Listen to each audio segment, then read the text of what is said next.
Justin Baldoni is fighting back against the New York Times motion to dismiss. Have you heard about what's happening with the Blake Lively, Justin Baldoni? Anyway, there's breaking news here for the Lively versus Baldoni case. Blake Lively is handed a loss by the judge. The New York Times is trying every which way to get out of the case. That is Brandon Sklenar, and repeatedly he had come out in defense of zero-time Oscar-nominated actress Blake. All right, so everything in the world is just ridiculous. It's pointedly ridiculous, I would say. I mean, Blake Lively and Ryan Reynolds are facing a legal firestorm as their battle with Justin Baldoni takes a dramatic turn. With shocking subpoenas, shifting alliances, and explosive accusations, the Hollywood feud is reaching new heights. As Baldoni fights back against media narratives and legal maneuvers, the question remains, who will emerge victorious in this high-stakes showdown?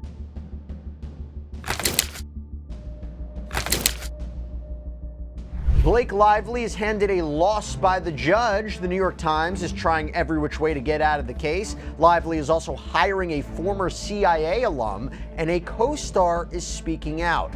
A lot of updates we got to get to when it comes to the ongoing legal saga of Justin Baldoni versus Blake Lively. Blake Lively and Ryan Reynolds are reportedly facing intense turmoil as their legal battle with Justin Baldoni escalates. The lawsuit, which began with Lively's accusations against Baldoni and his production company Wayfarer Studios, has now evolved into a high-stakes legal showdown involving defamation claims, media involvement, and allegations of coordinated attacks. New York Times has now moved to dismiss Justin Baldoni's defamation lawsuit, which we heard before. To be fair, this is a tough one for Justin to win. It genuinely is.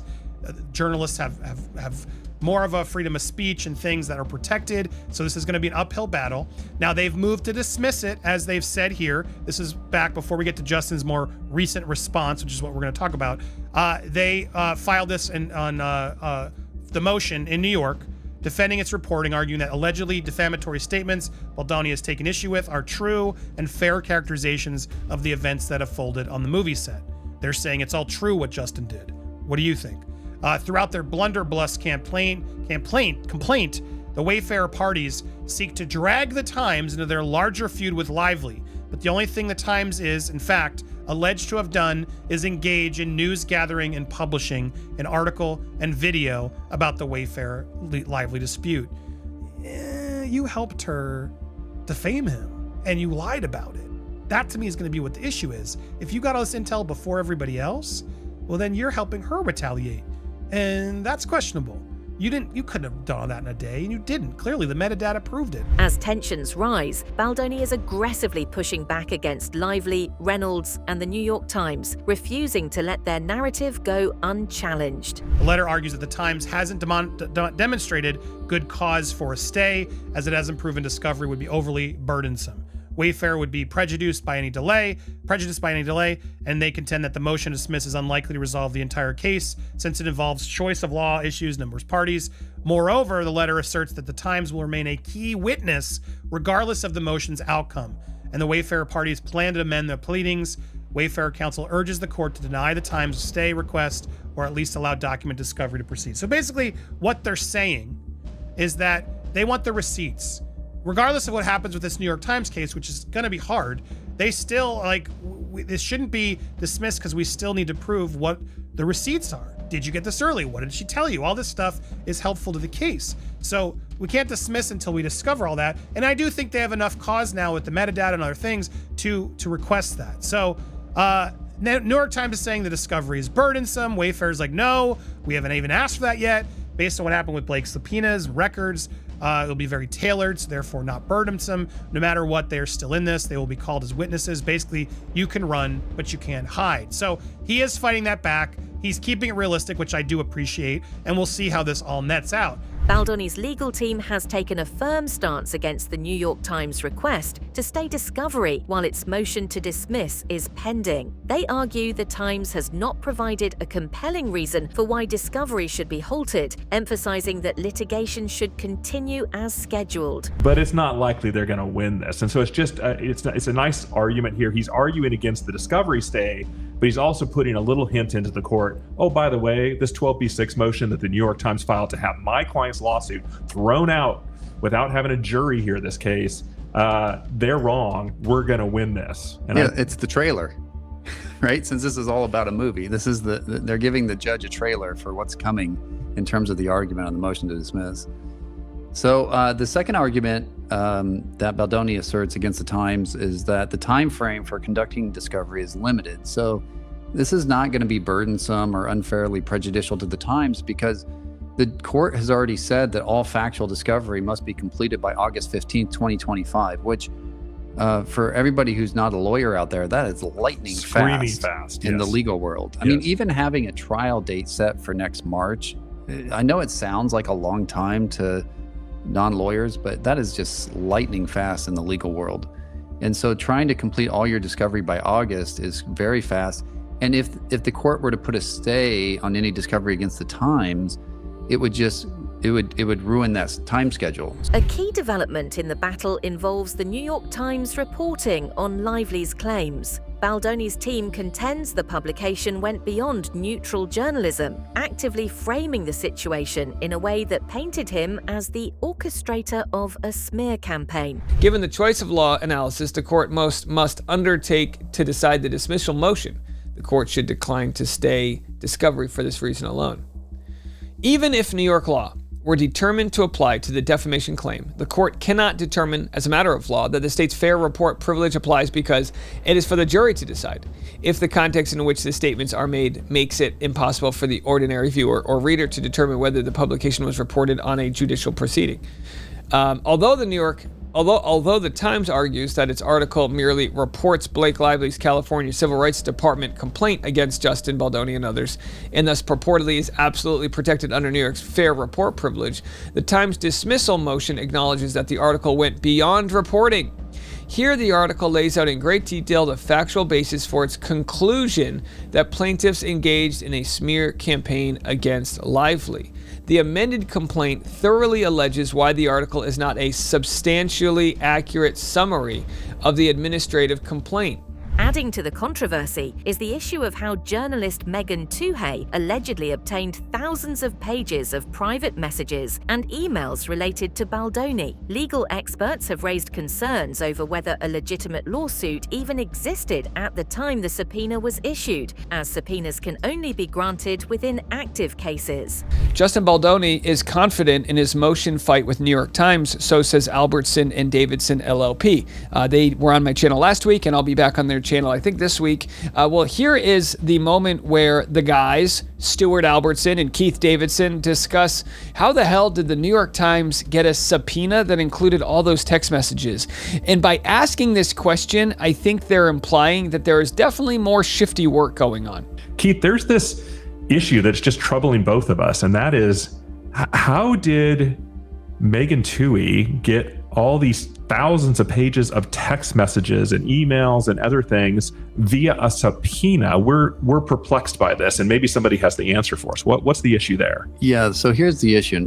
This has always kind of been bothering me in the back of my mind, is that Megan Tuhey says in her article that Blake Lively obtained all of these text messages through subpoena. Okay, what's subpoena? You can only issue a subpoena if you have an open legal case. So you have to have a valid legal case. I can't just issue a subpoena to, the New York Times. And my question, and they obviously know a lot more than I do, my question when watching this was, is there some way where Megan Tuhey coordinates with Blake Lively where they say, we want to gather it all, but we need to do it through some legal situation to verify everything? But I guess that's not the case. So yeah, finding out what this subpoena was would be very interesting, because without the subpoena, I mean, it's clear that Blake Lively just dumped all of this info to the New York Times, right? Meanwhile, Lively's legal team recently suffered a setback when the judge denied overly broad subpoenas seeking call and text logs from major cellular providers. The court ruled these subpoenas were intrusive and disproportionate. Anyways, I'll take you through the judge's ruling because it is actually a kind of a split ruling, obviously very much in the favor of Justin Baldoni, but I'll tell you this so that you know what happens next. So Judge Lehman writes, Wayfarer Studios, Justin Baldoni and Jamie Heath moved to quash the subpoenas issued to their cellular providers AT&T, Verizon, and T-Mobile. For the reasons following, the motion is granted in part and denied in part. Lively served the subpoenas on February 12, 2025. The subpoenas requested all documents concerning ingoing and outgoing calls or text messages related to telephone numbers belonging to Wayfarer parties and related individuals within the time period of December 1st, 2022 to the present, included but not limited to call logs, text logs, data logs, and cell site location information. She wants to know even where you were when you sent the text to your doctor about the rash on your child's buttocks. Like, that's what they essentially were asking for, okay? Now, the telephone numbers of the Wayfarer parties and related individuals are identified in the subpoenas.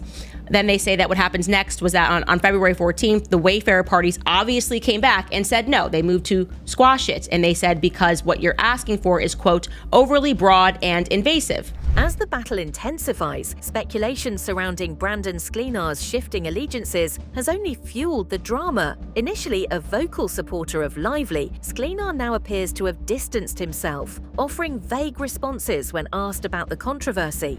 Most recently in December, he linked to the New York Times article that exposed Justin Baldoni and all of the awful things he allegedly did on set of their movie It Ends With Us. But fast forward now to March of 2025, and December seems like a lifetime ago. As I told you yesterday, Brandon here, who also stars on the TV show 1923, was asked about all the plantation princess drama on the red carpet of the Vanity Fair Oscar party, and he did not defend her. He gave a very canned response about keeping the focus on the subject matter of the film. The subject matter of the film, which he did not discuss while promoting it originally. Domestic. If he was still fully on board Team Delulu, he would have spoken up in support of her, right? Especially because the question asked of him on the red carpet was, how are you supporting the alleged nose job recipient? Adding another layer of intrigue, Taylor Swift has reportedly been subpoenaed in connection to the case. Legal experts believe Swift's testimony, if required, could play a significant role in the case, particularly if she has insights into behind-the-scenes discussions. Yeah, Taylor Swift could now be subpoenaed, it looks like, and she will be in this new legal battle. Under oath. She'll be forced to speak under oath. Imagine how upset she must be about all this. This is nuts. It is truly an embarrassing blow for Blake. She's now going to be subpoenaed, questioned under oath, in part of all this. Now, I personally don't think she's as involved as everyone thinks they are, the conspiracy theories. Personally, I think she was involved as a friend. I think she gave the song. I think she probably gave Blake advice when she asked. But I just think Taylor was pretty busy. I don't see why she would have wasted so much time being there all the time and fully invested in the movie. I think she was invested in her friend and probably creatively excited to help her because Taylor's wanting to make her own movies too. She wants to be a director. So look, let's find out if she was more involved, but we're only hearing that from Blake, and I think she said that to try to get people to go get their butts in seats. Yeah, Taylor's super involved. And to me, she was using Taylor. And from what I've heard from sources, people around Taylor absolutely pretty much confirm that, yeah, they've taken a break. They're sort of keeping space right now because Baldoni's legal team remains unwavering in their push to uncover the full extent of the New York Times' involvement. They argue the publication played a crucial role in shaping public perception, potentially influencing industry figures to turn against Baldoni. But New York Times has now moved to dismiss Justin Baldoni's defamation lawsuit, which we heard before. To be fair, this is a tough one for Justin to win. It genuinely is. Journalists have more of a freedom of speech and things that are protected. So this is going to be an uphill battle. Now they've moved to dismiss it, as they've said here. This is back before we get to Justin's more recent response, which is what we're going to talk about. They filed this on the motion in New York, defending its reporting, arguing that allegedly defamatory statements Baldoni has taken issue with are true and fair characterizations of the events that have unfolded on the movie set. They're saying it's all true what Justin did. What do you think? Throughout their blunderbuss complaint, The Wayfarer parties seek to drag the Times into their larger feud with Lively, but the only thing the Times is, in fact, alleged to have done is engage in news gathering and publishing an article and video about the Wayfarer Lively dispute. You helped her defame him, and you lied about it. That to me is going to be what the issue is. If you got all this intel before everybody else, well, then you're helping her retaliate, and that's questionable. You couldn't have done all that in a day, and you didn't. Clearly, the metadata proved it. We're going to talk about that in the doc and so many more. So this whole excuse is silly. At the same time, it doesn't really matter. I sadly do think the Times is going to probably pull this off.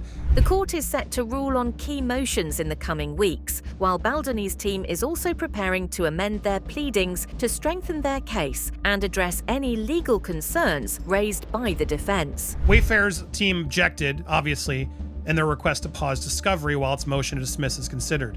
The letter argues that the Times hasn't demonstrated good cause for a stay, as it hasn't proven discovery would be overly burdensome. Wayfarer would be prejudiced by any delay, and they contend that the motion to dismiss is unlikely to resolve the entire case, since it involves choice of law issues, numerous parties. Moreover, the letter asserts that the Times will remain a key witness regardless of the motion's outcome, and the Wayfarer parties plan to amend their pleadings. Wayfarer counsel urges the court to deny the Times' stay request or at least allow document discovery to proceed. So basically, what they're saying is that they want the receipts. Regardless of what happens with this New York Times case, which is going to be hard, they still, this shouldn't be dismissed because we still need to prove what the receipts are. Did you get this early? What did she tell you? All this stuff is helpful to the case. So we can't dismiss until we discover all that. And I do think they have enough cause now with the metadata and other things to request that. So New York Times is saying the discovery is burdensome. Wayfarer's like, no, we haven't even asked for that yet. Based on what happened with Blake's subpoenas, records, it'll be very tailored, so therefore not burdensome. No matter what, they're still in this. They will be called as witnesses. Basically, you can run, but you can't hide. The case has reignited conversations about PR ethics in Hollywood, particularly the use of astroturfing tactics to shape public opinion. Legal analysts suggest this case could set a precedent for how media narratives are constructed. If you take into account the totality of the causes of actions against both sides. I think when was this lawsuit filed? At the end of December? Was it the end of December? Sure. Yeah, during the wildfires, right? Yeah, it's from the fires, that's right. What we have here is there's a lot of overreaching on both sides with claims of this and that. But really what this case is going to ultimately be about is a case of how you conduct PR in Hollywood. What's allowed and what's not allowed. How is it possible that one individual can work behind the scenes to influence the minds, the hearts and minds of those with influence in the industry to potentially squash another individual such as a Justin Baldoni? Yeah, and it's a good question to ask. And, is astroturfing allowed as long as it's true stuff? It's not defamation if it's true. So there'll be a lot of ethical questions that come from the case with regard to which side might have overstepped their boundaries. And of course, Justin, they both have a lot to prove. Baldoni's counterclaims against Lively, Reynolds, and the New York Times argue they conspired to damage his reputation in an effort to seize control over the film adaptation of It Ends With Us. If his allegations hold up in court, it could have significant ramifications for all parties involved. So the message is pretty clear. Okay, she's a powerful person with powerful friends. And she's got a bit of a God complex. All right, now we get into litigation. She files her human rights campaign. The movie comes out, it does all right. He's in the basement for the premiere.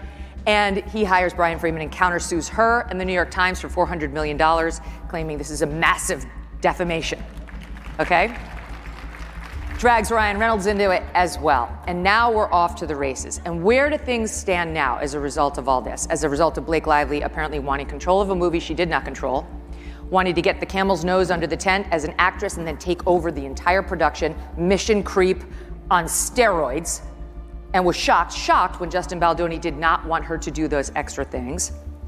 And then when it all blows up, lawsuits and cross lawsuits, and Blake Lively, who I believe thought she would be received or perceived as a Alyssa Milano or Ashley Judd Me Too victim is instead looking a lot more like Amber Heard. How did that work out? For now, the legal battle continues to unfold, with new twists emerging regularly. As public interest in the case grows, many are closely watching how Hollywood figures, including Lively and Reynolds, respond to mounting legal pressure. With the next court hearing scheduled for March 6th, more revelations are expected. This is a different court document here. We have Blake Lively v. Wayfair, and then we have Wayfair v. Blake Lively. They're both plaintiffs and they're both defendants because they're both firing quivers at each other. In the United States District Court, Southern District, the court will hold a video conference via Microsoft Teams on the motion for a protective order. By the way, how, these court systems are so old. The fact that they use Microsoft Teams, you know what I mean? I'm not saying they should be FaceTiming each other. It just feels so archaic. Anyhow, March 6th, Thursday, 2 days, 48 hours from now, 10 a.m. I'm guessing East Coast time. So your boy's going to get up a little early. Now, we won't be allowed to watch the video conference, but we will live stream this. The parties shall be provided instructions for hearing access via email. The court will post an audio-only dial-in number on the docket for the public and press to access the hearing. So ordered. Whether this case ultimately results in a landmark ruling or a behind-the-scenes resolution remains to be seen. What is clear, however, is that Justin Baldoni is not backing down. As Lively and Reynolds struggle to contain the fallout, the legal and media battle surrounding them shows no signs of slowing down. And that's Ari Emanuel, the CEO of WME, is now bragging that he dropped them. And he says his reason is because he's ride or die.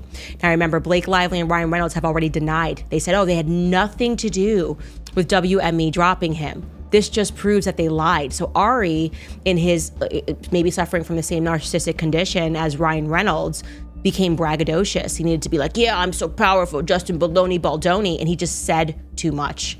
And this would have been why they would have realized that this tape was not a good idea for their legal strategy. Like, you can't play the victim and pretend you had nothing to do with them being fired and then be like, yeah, I fired them because he's ride or die as soon as I found out about it and they told me about it. Yeah, what you did directly led to the consequence of him losing a contract or of him being a client of the biggest agency in Hollywood, which is WME. So Ari Emanuel, like I said, even these billionaires just get real gutsy and they start acting like gangsters. He sounds like a gangster when he's talking, right? He has no respect for Baldoni, no respect for the process, and basically is saying everyone online needs to shut up. And we're not exactly shutting up, and we are following all of this. And obviously, if you are Brian Friedman and you see that this has leaked, you're like, yes, this is exactly what we needed. As the legal war rages on, Hollywood watches closely. With reputations, careers, and media ethics on the line, the battle between Baldoni, Lively, and Reynolds is far from over. So the thing I'm taking away from Mr. Schuster's letter here to the court, if I could boil it down to one word, is confidence. I think they're confident that they're going to be able to address the New York Times request that the court throw Justin Baldoni's lawsuit out based upon the pleading stage, that Justin Baldoni's team has not met the pleading requirements here, and they can't win based upon how they've pleaded. I think they feel confident that, number one, they're going to win by arguing back and showing how the case stays. But they're also going to say, hey, on this de minimis stuff over here, on this little ticky-tacky thing they've argued about group pleading, that's fine. We can just do a quick amendment and we'll resolve that. But judge, this case is staying here. We feel confident this case is staying here. So don't stay discovery. Let us do discovery. And we're going to be responding strongly, confidently to this request by the New York Times to have Justin Baldoni's lawsuit thrown out. Yeah, absolutely. And this is just a preview of his argument against the motion to dismiss. This is just a glimpse inside what the argument likely is going to be. We'd love to hear your thoughts in the comments below. That wraps up today's video. Be sure to like, subscribe, and hit the notification bell. Thanks for tuning in, and we'll catch you in the next one.